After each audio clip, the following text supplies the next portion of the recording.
మనిషికి దుఃఖానికి మూల కారణం సంపద. బాగా పెంచేస్తాడు, 100 కోట్లు వచ్చినా సరిపోదు 200 కోట్లు. ఎందుకంటే వాడు తోడళ్ళకో మేనళ్ళకో 200 కోట్లు ఉన్నాయి, అధవ కర్మ. వాడికి లేకపోతే వీడు బాధపడేవాడు కాదు, ఇంకా వాడితో పోల్చుకుంటాడు. మగాళ్ళు ఊరుకున్న ఇంట్లో ఆడాళ్ళు పోల్చేస్తారు, మా అక్క మా చెక్క అంటూ. ఇక్కడ ఈ పోలికలే జీవితాన్ని నాశనం చేస్తున్న. ఎవరితోనూ పోల్చుకోవలసిన అవసరం లేదు.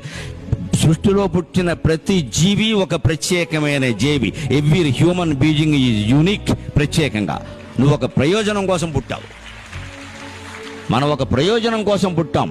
శ్రీ మహావిష్ణువు దగ్గర నుంచి చీమ వరకు పుట్టుకకి ప్రయోజనం ఉంది.